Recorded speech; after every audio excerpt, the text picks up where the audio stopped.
Photography Club. I hope you had an awesome fall break. And yeah, welcome back. So today and this week we're going to be talking about the basics of photo editing. So this is just kind of an introduction to photo editing, and if you guys want, we can definitely go more in depth in the future, but I really just wanted to give you a little some of the foundations of what's important when you're doing some photo editing. So as you can see in this first picture, we have an original photo. We have what it looks like when it was edited with VSCO. That's an app that you can download on the iPhone and maybe on other phones, I'm not sure. And then here is VSCO and Snapseed. Snapseed is also another photo editing app. These are probably the two most popular right now. So we'll touch on some current events, recap. I'll show you how I edit, how to use VSCO a little bit more, and then some of the important elements we talked about in editing, and then your challenge for the week. So current events photography. So I do like to show some pictures of what things are looking like nowadays. This first picture that's here in the center is people lining up to vote. This is an early voting picture. I got all these from the CNN website. While this one's not really like necessarily a creative photo, it still shows a lot about what's going on. We see big crowds of people, and it's sending a message because we know what's going on in the world right now, and we know that the election season is upon us, and it's time to vote. So a lot of people are out there waiting in long lines and spending hours doing just that. Here on the right, these are both pictures from California. So they've had a ton of it's been a really rough season for California, a lot of wildfires. And here on the top right, looks like a fireman with a flashlight. And I just thought this was a really great picture. He's centered in the middle, and then we still have that lighting in the top left corner, which I think our eyes draw attention to. So even though he is in the center, that lighting is in the rule of thirds right there. So this picture is following the rule of thirds when you look at the lighting. And I do like that he's in the center of the picture as well. And then this bottom picture, this tree, it's on fire, and someone took this with slow aperture. Or shutter speed, sorry. And that's how they have that really neat effect. I'm trying to think if that's something that I might be able to show you how to do on a phone, maybe with a different app, but that's something that's definitely, these were taken with, professional cameras, not with phones. But I do like to show the importance of photography because photographers are out there capturing very important moments in history. So quickly to recap, in our first session, I showed a PowerPoint about the rule of thirds and how this cheetah is chilling in the rule of thirds in actually two spots, here and here, the body of the cheetah. But then how sometimes it's actually okay to break the rules. So this picture, this guy is completely in the middle of the picture. And he's not in there's nothing really in any of those four corners, but it works because it's well composed. This fence that he's walking on does bring our eyes to that focus point in the middle. So it actually does work out. So even though we have the rule of thirds, you can break the rule of thirds and still have an amazing picture. So my question is, what lighting technique or source was used in these pictures? So for this one, it's the window lighting. That's just like kissing the face. And then here, it's golden hour. So that was the technique that they used for this photo. And then what are some important things to remember when posing individuals, couples, or groups? Here in this top left corner, just wanted to remind you guys that pictures of couples are going to look best, or even a pair of people, if there is no space in between them. You want to close out any space because even an inch looks like a lot of space in a picture. So when you're doing photos with someone or a couple, you want bodies touching, faces touching. And then adding movement is beneficial to your pictures that you see here. They're having fun, they're moving around a little bit. It's not just a still photo. It adds a lot to a picture. And then here on the bottom left was just one person, just one pose. She's doing something with her hands. I had mentioned that using your hands is a great way to add to a picture. Even if it doesn't feel like that's a natural way to actually just be sitting, it looks great in pictures.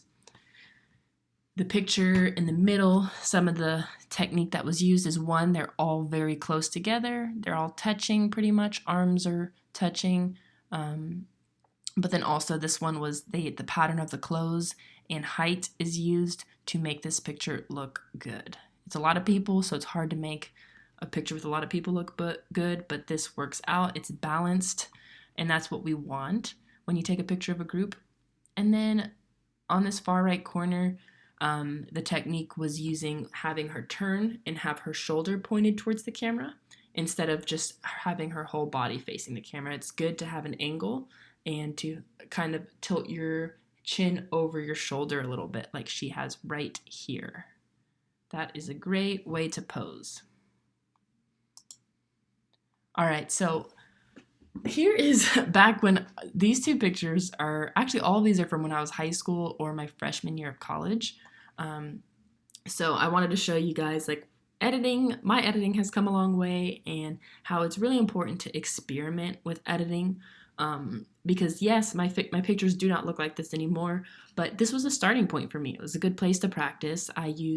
Back then there was a Google photo program that I used, and I would play with all the settings, and that's how I got these black and white with the strong contrast. Like, I thought it was, great back then. Now I look at it and I'm like, wow, that white is so strong. The blacks are so black. And yeah, I wouldn't ever edit a photo like that now, but back then it actually felt kind of like a cool way to edit a picture. Here in the top right, I think I boosted the colors. It's slightly overexposed with the sunlight, but I was trying to be creative, like taking a picture of my shadow. And then on the bottom ones, have a slight, I think this was a sepia, and I think that's what it's called, sepia. I played around with the filters, I think, in that Google program. And then the bottom right, I added like an old-timey filter or a Westerner. I was trying to make it look Western. But this was all based off just practicing and experimenting with photography. So how do I edit my photos now? So I'll go into detail, but right now I just wanted to show you the vast difference between this and this. As you see this, I feel like maybe like it's comparable to this bottom left one, is that my pictures I try to keep pretty warm. Sometimes I'll make them a little bit cool, but I keep everything a little more natural colored. I don't always boost a lot of color. Like this top one has some extra color because of the oranges, so I did boost the oranges and maybe the blues, but I kind of am a little bit more subtle with how I edit my pictures. Let's see here, I was just trying to focus on keeping it as natural looking as possible and doing slight skin tone edits. And then this bottom right corner, same thing. It's just very little color correction in these pictures. I keep it subtle now. Editing in VSCO. So VSCO is an app you guys can download in the App Store. It should have some free settings, and then it'll ask you if you want to purchase extra things. Same thing with Snapseed. VSCO is my favorite. It's just the one that I only use it to edit pictures on my phone. On my computer, I used Lightroom for my camera, like my photography. But on my phone, if I just take my phone somewhere to take pictures, I do VSCO. So I upload my pictures to the VSCO app. Then you can only click on one picture at a time. If you click on too many pictures, it won't give you the feature to edit. So you have to click on one picture, and then you click on this part, which is the editing or adjustment tool. And then you can edit so this is the tool that will let you edit exposure, contrast. I don't really use these tools much. Sometimes I will recrop it if I need to. But usually I start with exposure and I might slightly tweak contrast. That the contrast is what's going to really do this number on you, where there's a that strong difference between the two colors. And then it says, let's see, click on Polaroid button and add a filter if you like. I'm actually going to film a video of me doing this on my phone and upload that separately, and I'll probably add it to the enrichment side of things. So just keep an eye out for that. So once you're done with your edits, you just save it to your phone. But the number one thing I start with is exposure and contrast, and then I move on. White balance. Okay, I said exposure, but the truth is if it's a picture of people, I start with white balance. The most important adjustment, you can make for editing people. White balance is what affects skin tone a lot. So if you move your white balance around, it's going to show like the skin colors might not look natural anymore. It might look a little gray. It might look a little more yellow or orange. So that's a part. It's important, but you have to be careful with it. So white balance, I'll show you guys a couple of those. So here's an example of this one, the temperature. So for VSCO in white balance, your temperature can be a little bit cooler, or you can change it to be warmer. I ideally am trying to find the middle man. I'm not trying to make my picture look yellow or blue. I'm trying to meet it in the middle. Same thing with this tint here. It's either going to tint towards green or pink. And I usually try to hang in the middle because I don't want my pictures to look too pink, too green, too yellow, too blue. You're trying to find the natural colors of what it should look like. So for example, here was my white balance process. This is a picture of my sister and I. We went to Florida and I said, let's take a picture together. So the first thing I did is I moved this guy over to the blue side, and you can see how blue the picture looks. Then I took it and I pushed it over to the yellow side so it looks a little more golden. And then it's going to be closer to your picture should probably be closer to the center on both. I brought back the yellow a little bit. I pushed in a little bit pink, and this is what looks like a properly colored picture to start with. But once you're done with white balance, you can start editing other parts, add filters, and tweak it. But white balance is probably the most important step to editing pictures of people.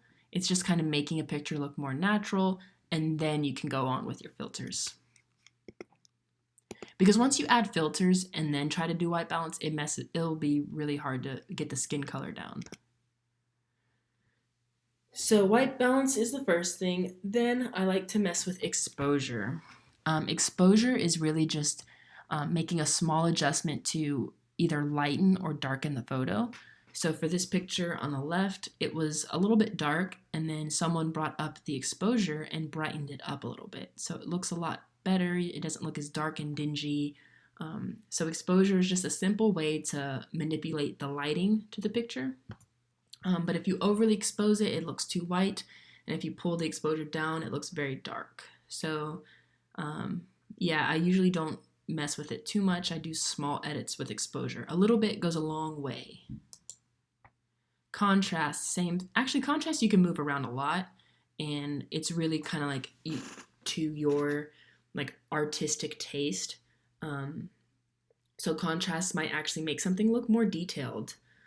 As I read this, it says contrast has been a key element from the beginning of photography. It is the degree of difference between the elements that form an image. Higher contrast will give you a different feel than lower contrast, and it can, the type of contrast influences your images. So as you see here, this picture has higher contrast. You can see the details.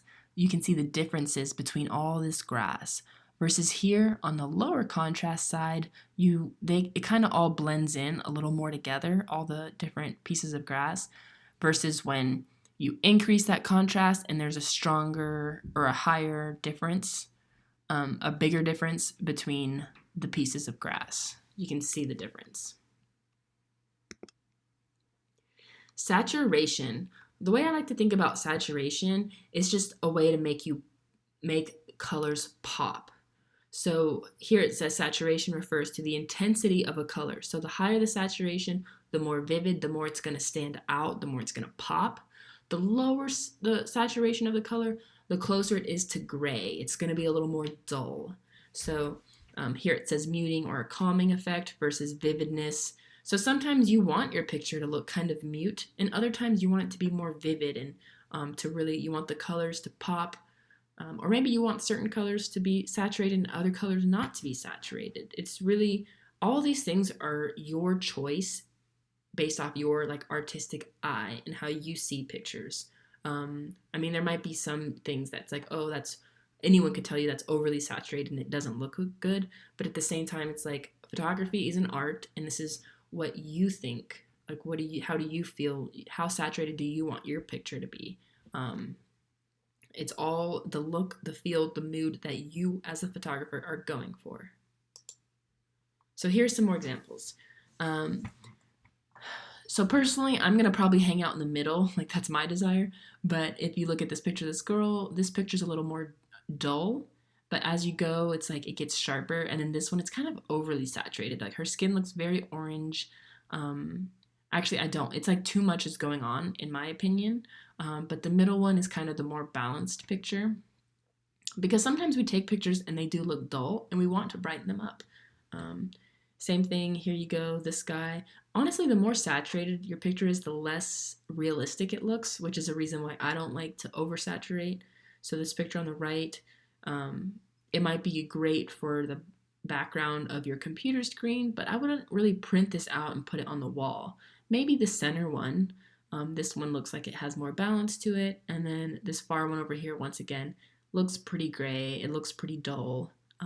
So a little bit of saturation is going to go a long way. So once I've actually tweaked some of those things, I don't always touch saturation, but once I'm done with my exposure, my white balance, or like a tiny contrast, then I might add some filters. I don't always add filters. Sometimes I really just mess with like my own, those settings I was just telling you about. But I have gotten on the filter bandwagon, and I do like to add filters from time to time. So they're not necessary, but they are very common for like almost all photographers. Sometimes they make their own filters, they sell filters.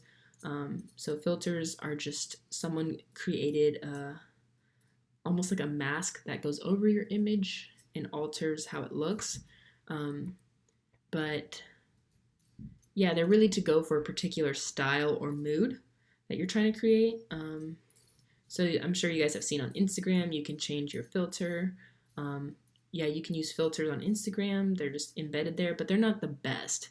And you can't manipulate them that much. That's why people download these apps like VSCO and Snapseed so they can do what they want with it. All right, so reviewing. Some of the most important components to editing photos are going to be your white balance, contrast, exposure, and saturation. Edit these before adding a filter. I think it's just good to practice with each of those and understand how they work.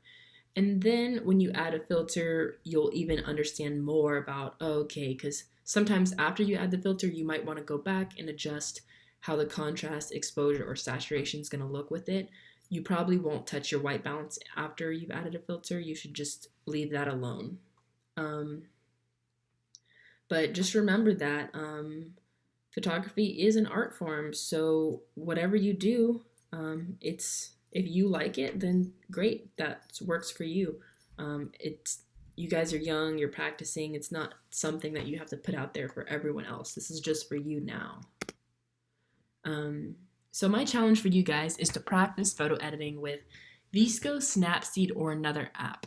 I want you to submit 2 pictures, a before and an after, and you can use pictures you've used before, or you can take new ones, doesn't matter. It's just want to see how you edit. And just challenge you to practice that. And if you want me to review it, then you can submit it and I will give you feedback or advice, or maybe you can tell me some advice. Maybe you found a different app that works well. I would love to hear about it. I'm also going to add a more in-depth VSCO tutorial from this website. I will add it to the enrichment folder. So if you need more information about editing on VSCO, look out for that. Besides that is it for today. Let me know. I'll have put some more resources in the folder for editing, and let me know if you have any questions. Don't forget to fill out the survey, your exit ticket. Have a great one.